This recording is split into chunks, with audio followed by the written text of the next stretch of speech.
I hope you're enjoying this series on From Resource Allocation to Strategy. Today's guest is Robert Burgelman, part 2, where we're going to cover that Intel case a little bit deeper and go into the politics and biases of how to navigate corporate innovation. But before we do, I want to thank our sponsor, Kyndryl, who run and reimagine the technology systems that drive advantage for the world's leading businesses.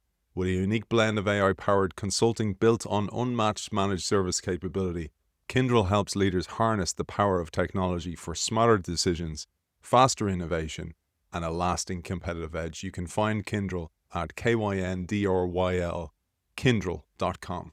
Welcome back to part 2 of the Robert Burgelman episode on resource allocation process. If you recall, in the last episode, we covered really the two epochs of Intel. So this idea that Intel went through this period where ideas bubbled up from below, from people making the right decisions for Intel. And then Andy Grove took that by the scruff of the neck and said, okay, this is the way we are. This is how we're aligned. This is how we make decisions from now on. We're so focused, and that's induced strategy. And that has its costs. So that cost other opportunities coming up from the organization once again. So this is the difficulty that is about being in strategy.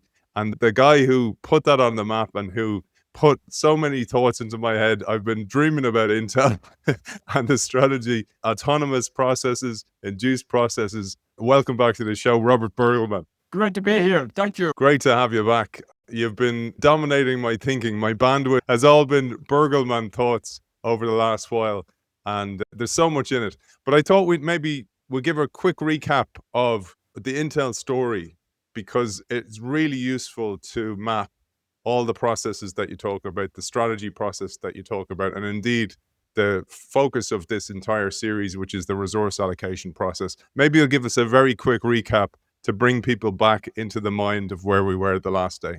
Yes, sure. I will be happy to do that. So Intel got started because it came up with a new technology that would replace existing memory products in computers with semiconductor-based products. That was a big innovation that Robert Noyce, who was the co-inventor of the integrated circuit, and Gordon Moore developed while they were at Fairchild Semiconductors. Fairchild Semiconductor did not want to pursue their ideas, so they spun off and they created Intel. That's already the first step in this entire story. So then they were extremely focused at the time because they wanted to replace core memory, which was the main memory product. And by the way, that was invented by someone at MIT. And if you go to the MIT Sloan School, they have actually show still a version of that core memory. So they proceeded to bring out the semiconductor memory product, several of them. The most important one still exists today is the dynamic random access memory. And so they did okay, started, went public. And then what happened is two things. One is Busicom was a Japanese mechanical calculator company that wanted to develop a electronic calculator. And so they went to Intel because Intel had, together maybe with Texas Instruments and some other company, they had the leading edge technologists in semiconductors. And so they wanted to get a chip from Intel that would help them electrolyze, so to speak, their electromechanical calculators. Ted Hope, who was the guy at Intel, together with Federico Fagin, actually they said, well, these guys, we would have to develop, I don't know, a dozen chips to make this work. Intel, Andy will never load this. And so Ted Hope was able to basically limit it to 4 chips. And one of them was actually a computer on a chip. They didn't call it that way, but it was the microprocessor. Actually, Intel had sold the rights to the microprocessor to Busicom for $60,000. Later, Ted Hope goes, wait a moment, we could use it in this and we could use it in that. And so Busicom was a bit in slightly dire straits. They were willing to give Intel back the rights to the microprocessor for cheaper products that Intel would sell. Then what happens is a very big thing. The DRAM products became actually commoditized, in part because the Japanese computer companies, Fujitsu and so on, Hitachi and others, they began to realize that semiconductors were the future. So they, with the help of MITE, the Japanese industrial organism, they organized themselves and they basically began to build capability to develop these DRAM products. Now, you may not recall because you're too young, that was my time, the Japanese became very famous for their manufacturing capability.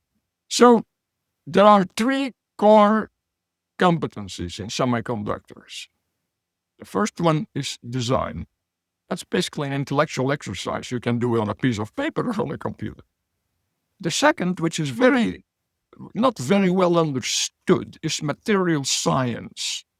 And that has to do with how can you actually embody these designs in silicon and then make it more efficient by reducing the line width of these. Every line becomes, today they are at the nano level, right? And the third one is large-scale manufacturing. Intel was extremely good in design and in process technology, which is line width reduction, right? But not so good in manufacturing because they were the only one who basically making it anyway. So the Japanese took advantage of their manufacturing capability strengths to begin actually using some of the technology that they had learned from Intel and so forth, and from other places, to commoditize the memory product. It became a product that multiple manufacturers could make. They were plug compatible, so I could use an Aidan chip or a Robert chip in my computer. So it became a commoditized product. Intel was not set up to be a commodity. Intel was a leading edge design company, not really a leading edge manufacturing company. So now they have these logic products, which were based on the microprocessor that Ted Hove and Federico Fagin basically had developed, and they have their memory products. Memory products are becoming commoditized. The logic products are all niche products at the time, but they are specialty products. Intel, as a leading edge technology company, was very concerned about margins. Because if we are the leading edge player, we should be able to get high margin on our products. So they established an allocation rule, which was called maximize margin per wafer. So the product that had the highest margin, which is the difference between the price in the market and the cost of manufacturing, they get at margin. When the capacity is constrained, they get the additional capacity. So over time, what is happening is the DRAM manufacturing capacity allocation goes down, but the R&D allocation still stays high because the DRAM guys are the leading edge players in the sense that group has the best capacity for line width reduction because the memory product is the simpler product than the microprocessor. And so the leaders of the DRAM process technology, they were still the leading edge, and they were actually the key technological companies for it. But they are associated with the losing business. So as Intel reduces its manufacturing capacity to DRAM, but still maintains this high level of R&D, the same level in DRAM as in micro, there is a growing gap between what they are saying and what they're basically doing. They say, we're a memory company, but we allocate all our manufacturing capacity now more to microprocessors. That could not last.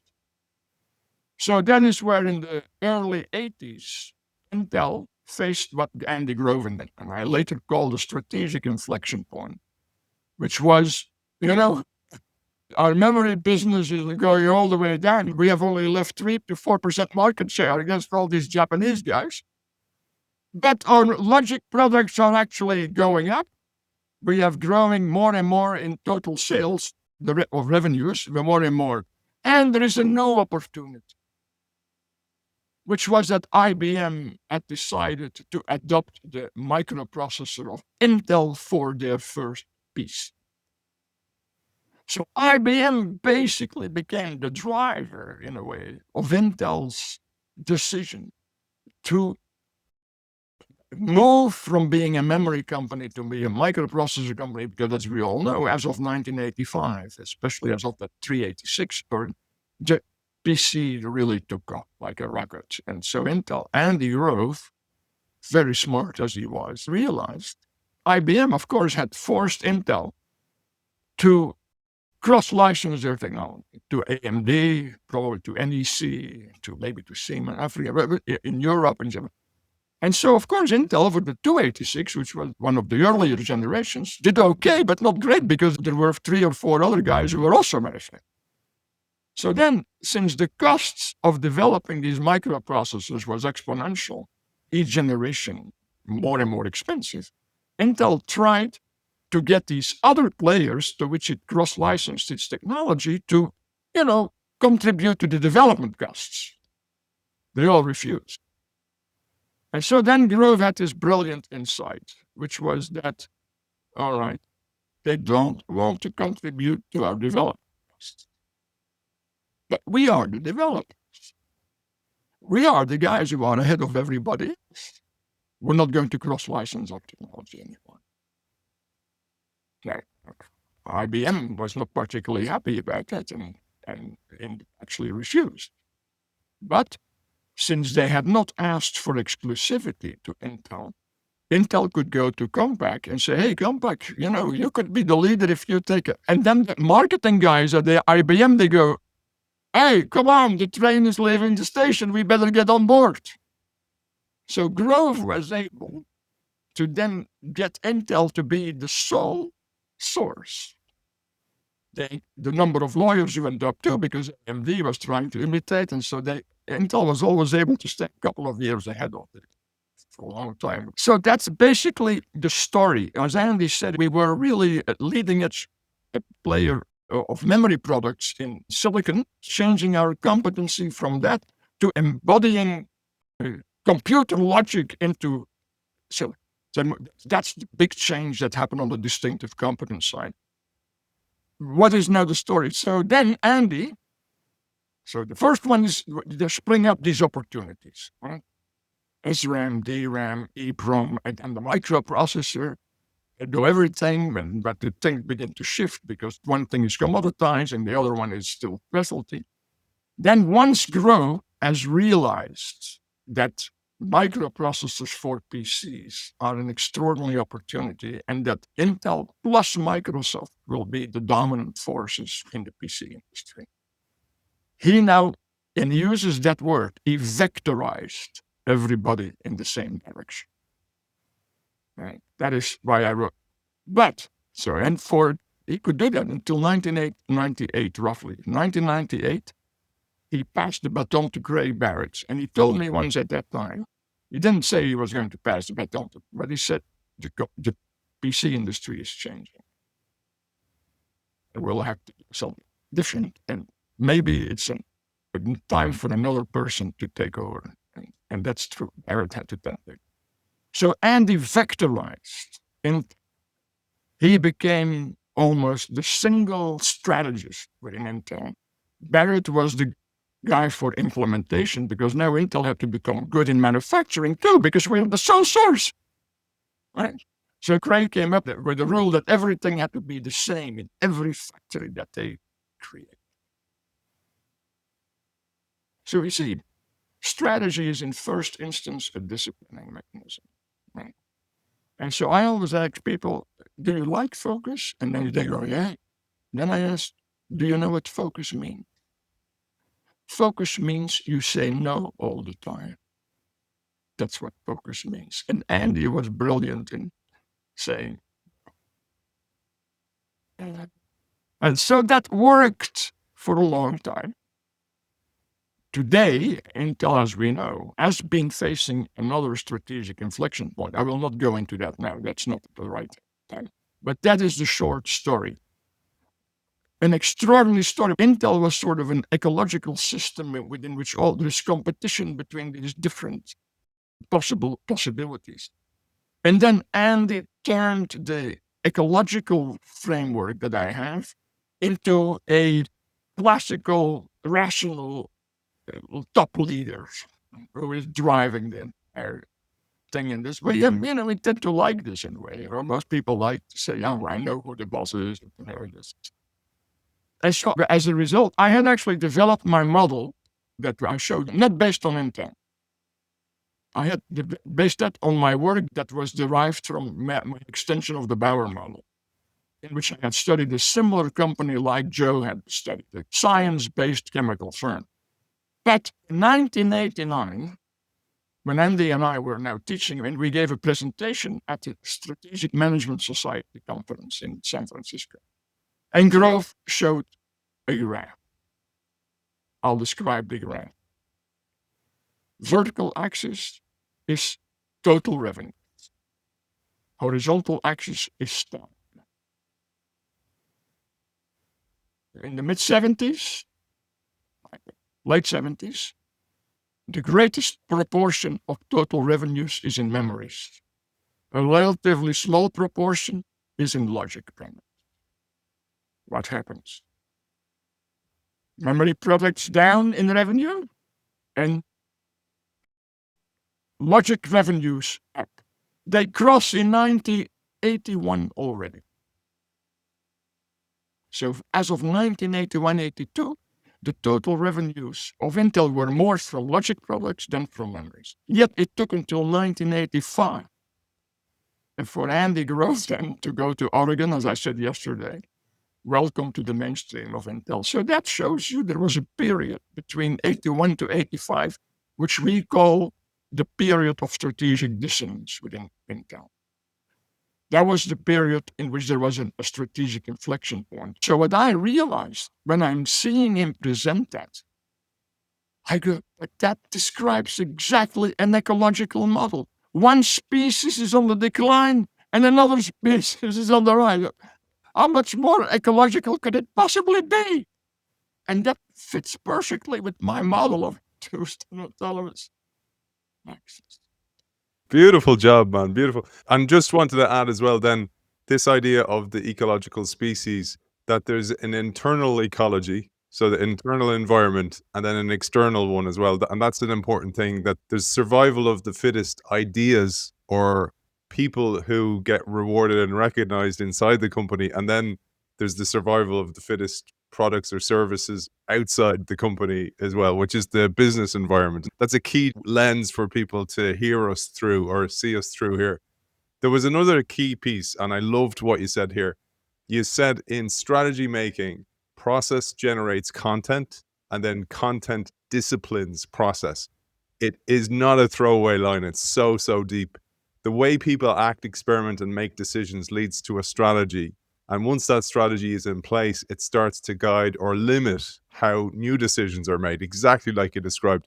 The metaphor that came to mind for me, Robert, and I'd love you to explain this, is you think about the flow of water in a river, and it carves out a riverbed over time, which is your content. The flow is the process, the riverbed's the content, but then the riverbed guides how the water flows in the future. And the same thing happens in the brain. You have this way of thinking, and then everything flows through that way of thinking. And if you're a change maker or an anomaly seeker inside an organization, you go, hey, wait a second, there's this other thing, and we have the capability to build that. It doesn't fit in the riverbed anymore. And one of the ones that we just alluded to yesterday, something that bubbled up from below, was video conferencing. And Intel had a good opportunity in video conferencing, but they were so focused because of the process that they missed this new opportunity of new content. Okay, so first I'm going to commend you for having dug up this line, because I think, if I might say so, I felt for myself, I think it may be the most profound insight I ever had. Process generates content, content disciplines process. And I really believe that it may even be the way that life has evolved. It's so that I think is one thing. that I wanted to just go from Andy for. Now, the second thing, since I got, what was the second? I agree. By the way, I absolutely love that line, and I was really thinking about it, like the way the brain, there's a effect called the Einstellung effect, which is you figure out a way of doing stuff, and then Yes. you can't change. You always have to go do things that way. And I was like, that's what kind of happened with Intel, that everybody went this way into this induced process of strategy and then just couldn't change. But I was alluding to the video conferencing opportunity that came up, but it was then sidelined because it didn't fit the strategy. So, yeah, I'll say two things about that. The reason why they couldn't really get it done was that you needed broadband, which at these days was called ISDN. Believe it or not, ISDN. Right? And that was controlled by the telecom companies. So Intel now, for the first time in a long time, realizes there is another force that we need to align with us. And if it doesn't, it's not good. That took a long. By the way, it was Pat Gelsinger who ran. Andy had taken Gelsinger out. He was the lead developer, designer, Gelsinger, when he was young.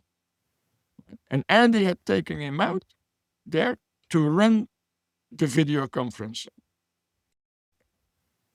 And Gelsinger, because in my book, if you wanted to read it, was in there.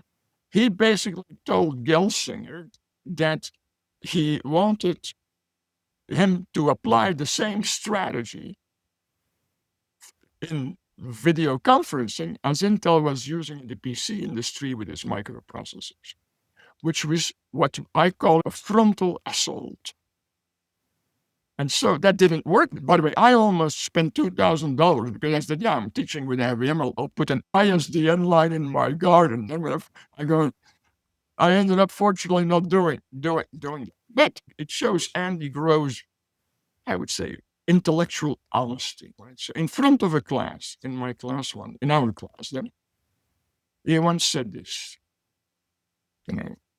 I spent $750 million on video conferencing. That didn't work. And he said, why did we do it? He said, we used a frontal assault. And so later I told Andy, like the D-Day. In fact, we used the landing in Normandy approach. And later I told Andy, well, unfortunately, there was no beach. The no beach really meant the ISDN lines weren't going to be there. So there is another important lesson that now comes up, which is when you are dominant, the danger is that you think you can basically do in other spaces what you are doing in the space in which and that's of course what Intel also ran into the problem in the mobile communications. Where they spent $10 billion and nothing really came out of it. Why? Because they tried to apply the same strategy in the telecommunications industry as they were applying in the PC industry. But in the PC industry, they were the boss, but not in the telecommunications industry. So yeah, that's a very powerful example of where something springs up. So there is, when you are dominant with your induced process, and you nevertheless have these new initiatives that spring up, there is two types of inertia that come out. The first inertia is that you are going to try to apply the same strategy that you used in your core business in that new area. And that does often not work because the ecosystem within which that new initiative is operating is different from the ecosystem in which you are doing. So that's number one. That's inertia number one. Inertia number two is the one I mentioned yesterday, is then, I call it the strategic context, this determination process cannot really be activated. It's almost emaciated. So these are two important, I think, dangers of inertia associated with a company that is dominant in a particular area. And Robert, one of the things I wanted to ask you, so Andy passed away in 2016. He was a great friend of yours, and you saw each other right up until the very end. And I wondered, what did he say to you about how, just like teleconferencing, Intel then missed the opportunity to provide the chips for the iPhone? And that was one of these strategic misses as well. But for the same reason, it was probably from focus, probably because of the discipline of focus and the miss of this opportunity, this new content opportunity. Yeah, so actually, so Andy was no longer running the company. So then I think he did not want to say too much about the CEOs. And maybe I should not say too much about it right now either. In that respect, let's respect that. And maybe through the lens of your theories and the way you see strategy, what went wrong there? Because again, the one thing I've learned from reading all these books and studying people like yours work is you cannot be critical, because it's so hard to read the label when you're inside the jar. When it's your turn, you miss it. I think what happened is two things. The first thing is that at Intel, in the finance analysis, which is always very strong, because Intel was a company that it had always dual leadership. They had business leadership and financial leadership together. In fact, that's why also in the beginning they were allocating the manufacturing capacity away from the low margin products to the high margin products. So there was that sort of an inherent aspect of Intel. So when I learned that the finance team who calculated the potential return of developing chips for the iPhone actually made some errors. Now, I have not seen those calculations, so that I can. One thing that I probably think they completely missed, by the way, Apple itself did not probably. Steve Jobs, because he came and spoke in the seminar that I ran with Andy Grove once in 2007. He spoke about how they actually had developed the iPhone. But I don't think they themselves realized the extraordinarily rapid growth of that. Actually, I have a little theoretical framework about that too. Andy and I, we had actually published a paper in 2007 in the Strategic Entrepreneurship Journal. It's called Cross-Boundary Disruption. And we used Apple as the example of a cross-boundary disruptor in the music industry.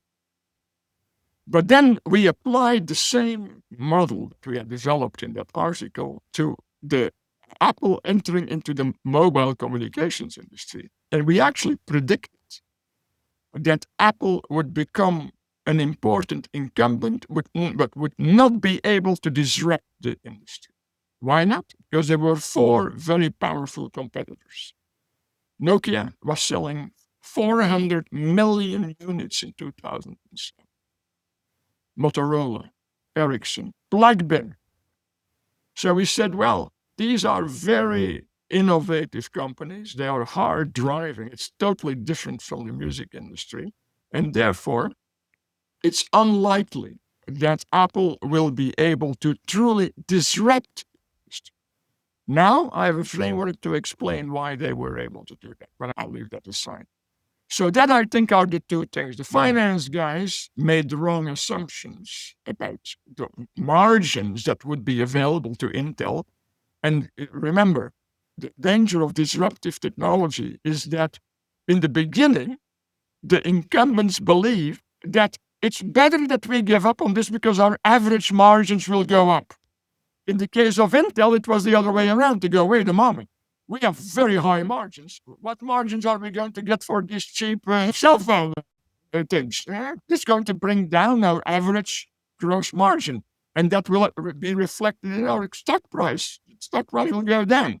Now, what they completely missed, of course, was the credible, fast rate of growth. These things. So then, of course, Nokia wanted to do some things with Intel. But I remember they were a little bit complaining, from what I heard, about how Intel was dealing with it. And I think one of the senior guys, I won't mention the name, told him, well, if you want to deal with Intel, you have to, if you want to work with us, you must do it. You see, I've probably stopped just right here. Brilliant answer. And just the inside story again, because it's so easy in innovation and stories of business folklore to condemn the company, to go, they were stupid. Oh, I can't believe they made those stupid decisions. But if it's you, Yeah. we're all so liable to these Yes. foibles of humanity, of these biases, of finding a way that works, of the success trap. And we'll talk about some of those dilemmas. But I wanted to share, Robert, tool 3, the process models of strategy making, because we shared 2 yesterday and we didn't share tool 3. Yeah. I just want to remind our audience, it's these tools that Robert used to then analyze the story of Intel up until the mobile revolution, really. And I'm going to show on the screen that image for those of you watching us. And again, Robert, I'd love you to just take us through this with empathy for people who are just listening to us as well. This is going to be difficult because there's a lot in this one. And I'll just give you a little warm up here because I pulled just a little excerpt to introduce this model. The process model tool 3 helps zoom in further on the patterns of detailed strategic leadership activities involved in the internal variation, selection, retention, and competition processes associated with exiting from existing and entering into new businesses.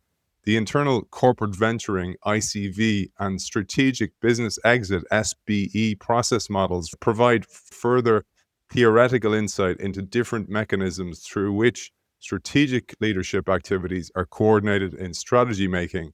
This further illuminates the process of self-organization, that idea of autonomous strategy, the interplay of strategy content and process, and the role of strategic context determination and dissolution. There's a lot in there, and I'd love you to give us an overview of what we're looking at here.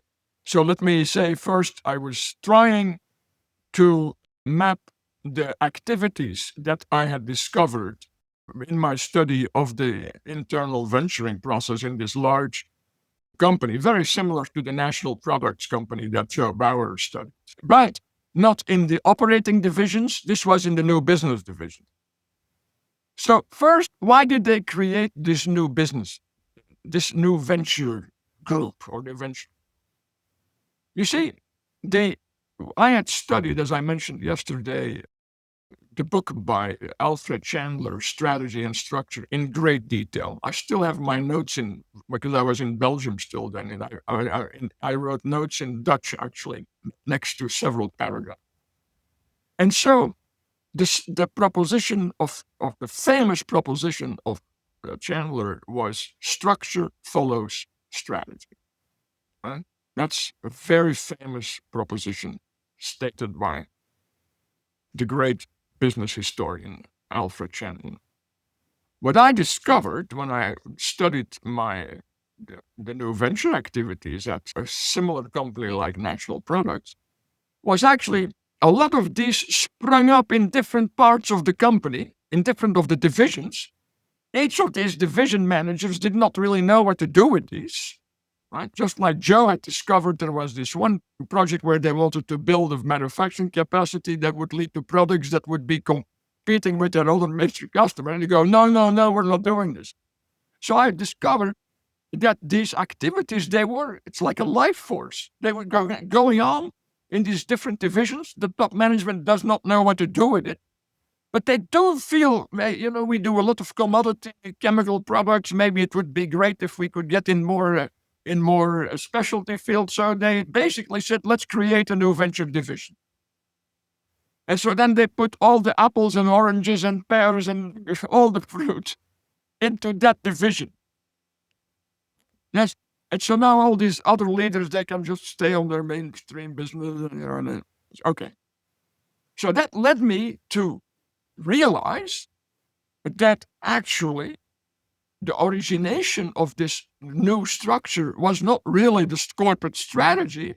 It was these strategic initiatives that were already going on that led top management, oh my God, we have to create it. So in that sense, Joe is right that it's not just structure follow strategy. Sometimes structure drives strategy as well. And in this case, then I added an additional element. Sometimes it's autonomous initiatives that drive both strategy and structure. Right? First, structure, because we have to put them all together, and then eventually, maybe it leads to an amendment of the corporate strategy. So, and I had studied these activities in great detail, maybe more detail than Joe did, in terms of, because I was, my thesis advisor was Leonard Sales, I think I mentioned his name, who was an applied anthropologist and who had written a book. It's a very good book. It's called Managerial Behavior. It's now more than 60 years ago that was published, in which he studied the relationships between managers. Right? And workflow relationships, service relationships, auditing relationships, innovation, and so on. Yeah, there's several categories, and later actually Henry Mintzberg used some of that to in some ways inform his own work on the nature of managerial work. You might read the introduction to that, to Henry's book, and he gives a lot of credit to Len Sales for having inspired him, even though he was at MIT and Len was at Columbia. So I had all these activities, the ones that now it took me a while, right? Technical and need linking, product championing, strategic forcing, strategic building, organizational championing. Well, I have all these listed, and now I think, okay, I'm going to try to map these onto the Bauer model, which had 3 columns: definition, impetus, and structural context. That were the 3. He had also the 3 levels: corporate management, senior management, or senior middleman, and then the operation manager. So I am at night, and I remember the night in 1979, sitting there and trying to, I go, I can't all fit them in there. And the ones that I could not really fit into very well were the ones that operated at the senior level. So I could see technical and need linking, which is, by the way, a dual process, right? I'll give an example of this. So this was a PhD in science in this R&D organization, part of the company. And he had come up, so this is an example of where there was only one linking, not a double. So he had done great technical linking because he had developed a gel that was water soluble. So that gel contained a lot of water, and he thought, this could be a great consumer product because people go on vacation and they don't know what to do with their plants because the plants have to be watered and they're not there. So with this gel, they could put the gel in the plant, and over time, the gel releases the water, and we're all set. Brilliant idea. That's what is a technical linking, right? From a technology to a solution. It didn't work. And you know why not? Because the consumers never believed that just putting one gel in the plant was enough. So they put too many gel, and the plants draw. You see this? I will never forget this exam. So this guy had brilliance from technology to solution, but failed to understand the behavior of the users. They were guys, they go, one gel is not enough, we're putting in 3. That's what goes on in that lower box. And you can't stop this. This is a life force. Right? People do this. They don't know, and not necessarily PhDs. There is a lot of tinkerers too, of course. Okay, so that's one force. The other force I would put number 1 there. The other force is all the way at the structural context, which is the top management structures the organization, and they set up selection mechanisms. In fact, they set selection mechanisms to not do what these guys are doing. They set hurdle rates. There is a whole bunch of measurement and reward systems. Joe is the master of that one because he discovered all of it. But I realized the setup of the structural context is exactly to prevent resources being allocated to what these guys are doing on the bottom there, close to technology, close to work. So how do they get going?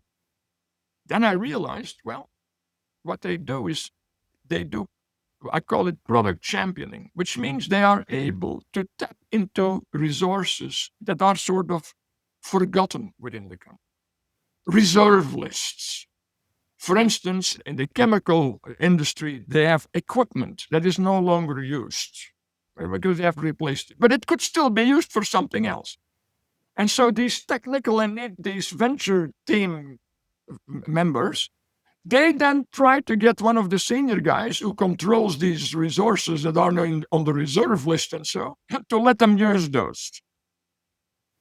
Right? Because then they can begin to move from the concept to actually developing some kind of product that is a first potentially viable product, if you want to do that. That's getting the resources internally outside of the regular resource allocation process. But how do they get going? Because they deal with different customers than the operators. So then I saw what happened was that the venture leader, the guy who is the head of the team, would engage in what I call strategic forcing. And by strategic forcing, I mean that is getting outside and find some users who are willing to adopt this, to maybe even pay for it. So, and then what they do is they create facts. Because now there are customers willing to pay for it. Ask, hey, where is it? The problem, though, is how do you get resources? By showing that you can get big fast. So what these leaders do at the front line then with strategic forcing is to try to create facts that then the guy in the middle can say, hey, look how fast the damn thing is growing. We have to put more resources. That's what happens, the technical linking, getting resources from inside the company outside of the regular resource allocation process and, force growth in the market or collaboration in a variety of ways that create evidence that this is going to work. But that, I learned, was not enough in these ventures because, if you have a multi-billion-dollar company in revenues in those days, I think the company that I was studied then was about $6 billion at the time.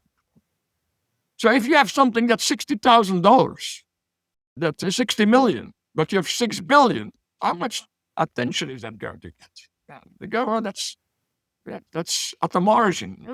And they Grove had a word for that. You call it chicken feed. So now the senior guy in the middle there, he is a peer of senior leaders in some of these operating divisions.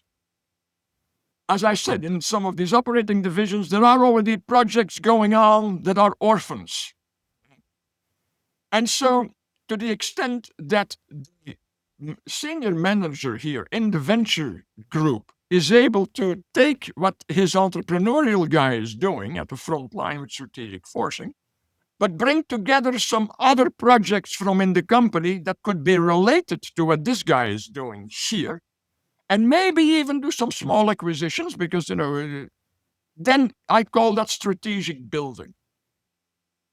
He expands the scope of this venture and scales it up to a level where the top guys are beginning to pay attention to it. I came to the same insight in my HP study, where in my Hewlett-Packard had gotten into the printing business.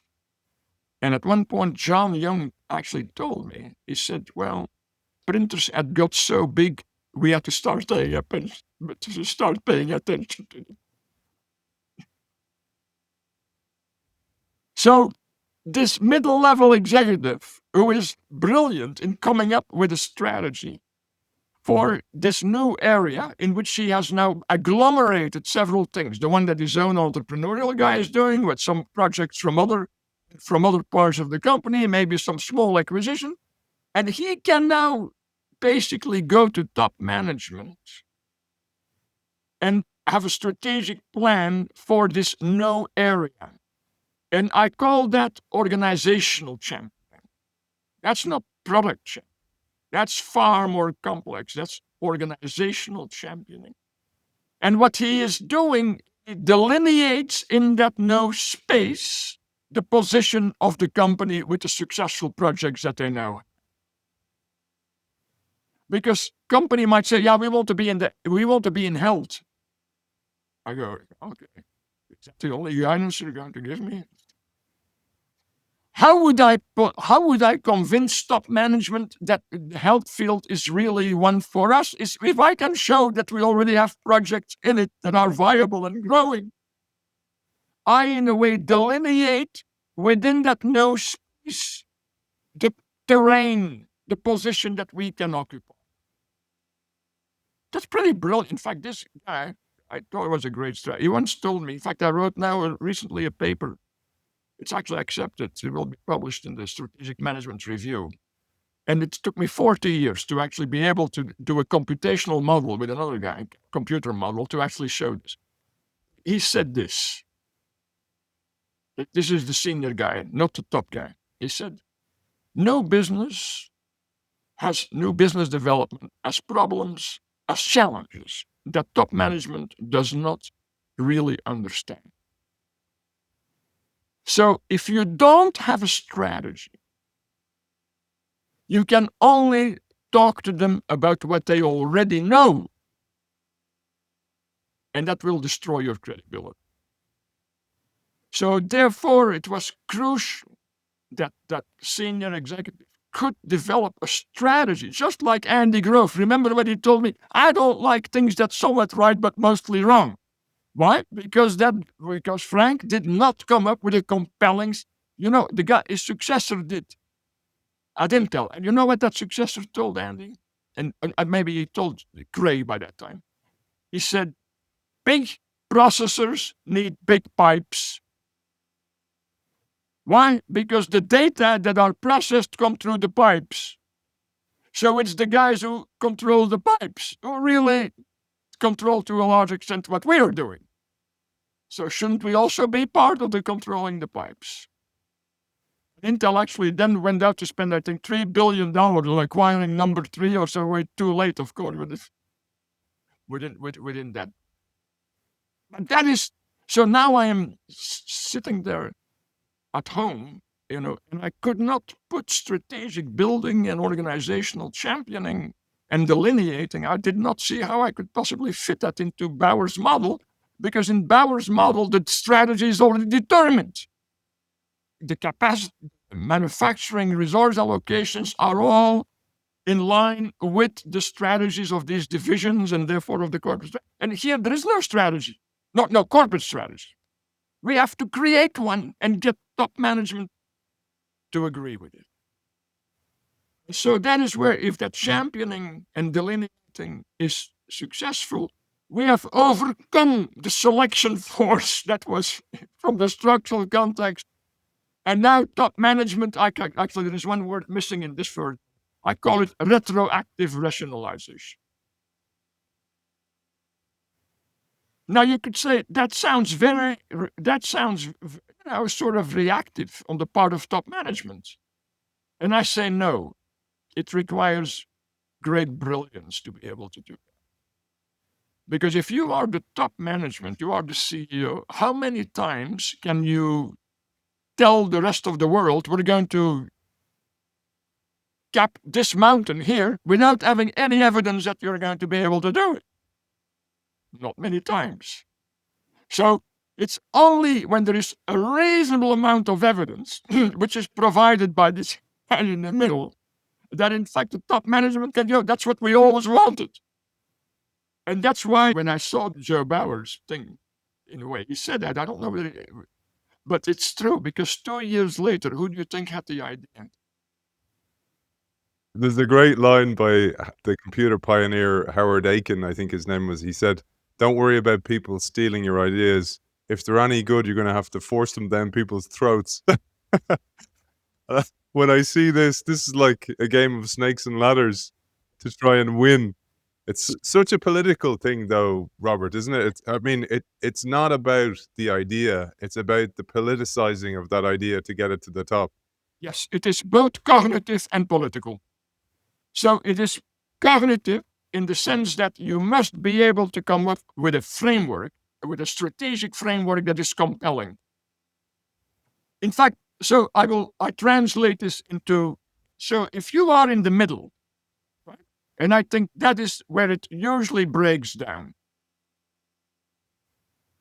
You must be able to exert strategic leadership in 3 directions.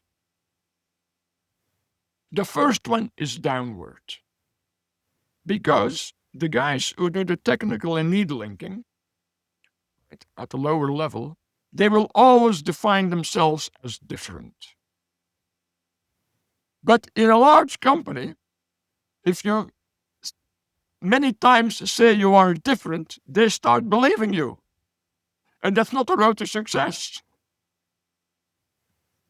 So if you are the senior guy, you must tell the entrepreneurs, don't say we are different. Tell them we need your help.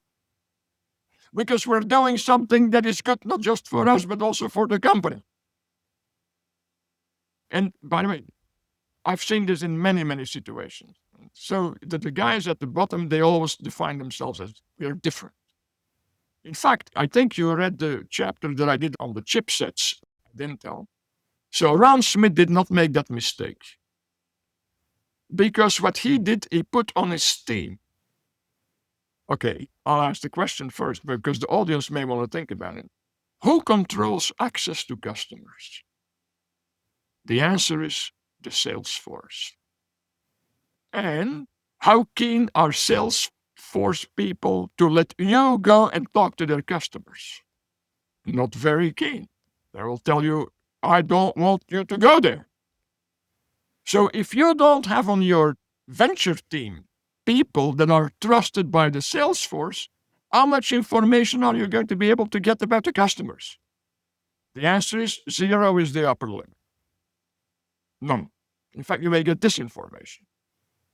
So in the case of the chipsets, Ron Smith, the guy who was then running that, had actually put on his team people who were well regarded by the OEMs, Dell and HP and so forth, so that they could get, if you want, information from the customers about how Intel could do something for them that they no longer had to do, and Intel could probably do it even better.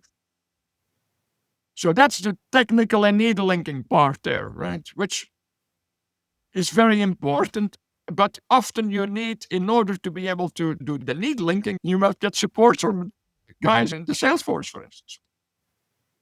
You're opening up so many old wounds for both me with my job in corporate innovation before, but so many of our audience, they struggle somewhere here. That's what I'm saying. It's like a game of snakes and ladders that you think the idea is enough, and then you realize all these things. I struggled from that Salesforce thing where the Salesforce then complained to the CEO that I was confusing the market with this new ideas, and then asked me around the side, would I not go to the customers? And the reason was because of commissions. You didn't want to eat somebody's commission.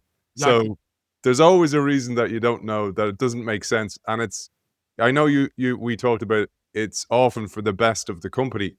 Yes. My ambition was to do what was right for the company, but that doesn't always translate across the company. Yeah. And so then that's in the downward direction. Then laterally, you have to be able to convince your peers that what you are doing is really, like, for instance, people don't like to let go of projects, even if they are orphan projects in their division. I come along and say, yeah, Aidan, I could use this. Why don't you transfer this to me? And, that's not likely to do. So how do you laterally create what I call minimum winning coalitions?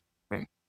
So this is really important, because I was once speaking to an advisory council at Stanford, and I was talking about, this was in the mid-90s, about an IBM case. And it was the last days of John Akers as the CEO of IBM. So here are 50, CEOs, because they're all CEOs that are advising the dean, and there is 100 of them. So we do this case, and the CEO of one of the companies raises his hand and says, there must have been people down in IBM trying to convince the top management that the computer industry was really radically changing. So I stopped and I said, do you guys think that's right? To the other. And they all started talking among each other. I almost lost control of the discussion. And so I said, okay, good. So then in that case, what do you guys do with people like that? And so right in front of me, John Morgridge, the former CEO of Cisco, he raised his hand and he said, I go to lunch with him. And I said, well, John, Cisco is getting to be a pretty big company. How many free lunch dates do you have? They all started laughing. And then John, the good, strong guy, he raised his hand and he says, yeah, that's true. I said, and here is the key. He said, I would only do it after they had been able to convince some of their peers. That's a brilliant statement. Because the CEO has 7 direct reports, let's say. Aidan, you're the CEO. And you say, John, do you know what Robert is doing there? And he goes, well, frankly, I've heard, but I don't know really. And if all 7 say that to the CEO, how much confidence does the CEO have? But if there is 3 of the 7, you said, well, yeah, actually I talked to Robert fairly, to his boss, and believe there is something there that we definitely should pay attention to. If 3 of them do, then maybe John would go and say, well, I'll have once lunch with that guy too. So that means that is in the horizontal dimension. How do you convince some of the other senior executives that this is worth doing? It's not just for me, but it is actually something that is going to be good for all of us. And then upward is where, in fact, you now have to convince the CEO that it is responsible for embracing this. Because the CEO in my model, that's why I call it retroactive rationalization, right? And I say rationalization, it's not respective. Is he or she has not said yes and not said no. They have kept things in. But at some point, and this is true with strategic inflection points too, right? At some point, the leader must bring the discussion to a conclusion. Either it is no, and often it will be no, or it is yes. That, I think, is a very high level of intelligence on the part of the CEO to be able to know what is the right moment for me to say yes or no. So these are the 3 areas: downward, horizontal, and then upward, being able to convince the CEO that now it's more right than wrong. That's such an important insight, Robert. In the trenches, so I had one of these experiences where the only reason the idea was backed when I know the truth about it. So in my head, if I'm being egotistical, I'm going, it's a great idea. But the only reason the idea was backed was because there was a drop in revenue and they needed a distraction for the board. This is so important, though, what you just said, because often, I wrote that in one of my articles in 1983, often the top management looks at these autonomous initiatives or these new ventures as insurance. Not because they really want to do it, but it is insurance against things going downhill for a while. And so as soon then as it turns out that we don't really need it, the support may actually stop. Or I'm sure you've seen the leader leaves or goes somewhere else or gets distracted or ill and your ideas dies. Absolutely. Absolutely. So this is a very fragile process, actually, in many ways. And so therefore, I couldn't map all my activities onto Joe's model. And so then one night I realized Joe's power is about the strategy is given, and now how are we going to execute it with resource allocation to capacity allocations? Mine is we have come up with new ideas, but there is no strategy yet at the level of the company justifying it and rationalizing it, and then making it part of the induced process, making it part of the operating model. So that was my solution to, and what I thought was an extension of Joe Bauer's model to turn it from a resource allocation model that is basically focused on executing an existing strategy to where it also can deal with resource allocation in a changing strategy situation. So valuable. And Robert, is this the work that you covered inside Corporate Innovation in particular, that book? Yes. Yeah. So we're going to do more with Robert in the future and cover his books actually more than just this series where we're going to dip in and out of some of his papers. Robert, how are you? Are you okay for another 10 minutes? Yes. 10 Okay. minutes. Fine. So I was thinking what we'll do is we went much deeper. Sorry, I brought you I brought you down the rabbit hole here. But tomorrow, maybe, or the next day when we come back together, we'll arrange a time to come back together and we'll do the dilemmas as one episode. I think that would be really useful for people. Yes, I notes for them, and so we could cover it briskly. Brilliant, yeah, because I think that would be a brilliant episode on its own, the 7 dilemmas. Or Yes. I think it's 7. Anyway, the It's dilemmas, yeah. 6. 6 dilemmas, yeah. So, okay, so we'll agree that. So I thought the last thing we'd do today was, you say in the book here, an evolutionary perspective sheds lights on whether the strategy making process may make a company take on significantly different features over time. But I love this language of evolution here, or whether a company's type is fixed and therefore it fundamentally constrains its strategy making process. So it's a certain type of species, or it only can do a certain type of thing. But evolutionary theory implies the former.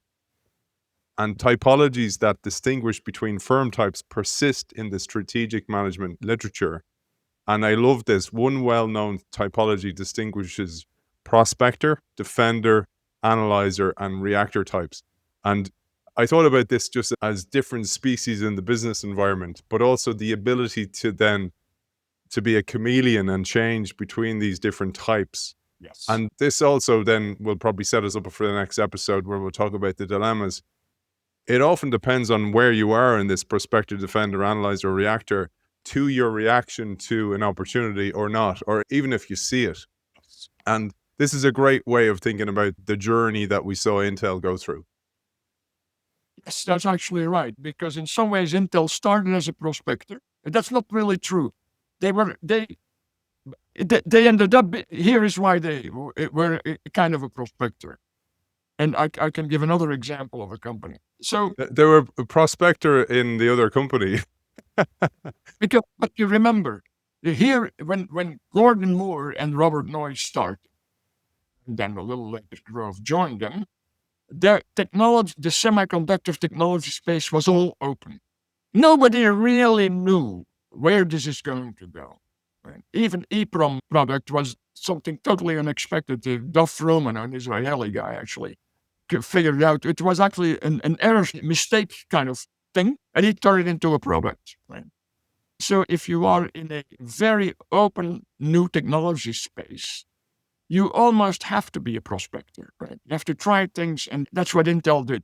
But then Intel, under Andy Grove, actually turned itself into a defender. In fact, Andy had a way to talk about the moat. It's like with a castle with a moat. And here, I'll tell you one anecdote about the brilliance of Gordon Moore. So in 1989, when I was doing all this research, I had a meeting with Gordon. I didn't meet him many times, and he said this. He said, Andy, he was then the CEO, is narrowing and narrowing and narrowing the company. And I would not have done that. And he gave even some examples of it.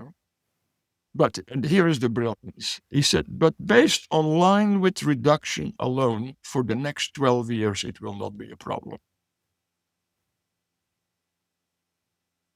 Sounds like Moore's Law to me.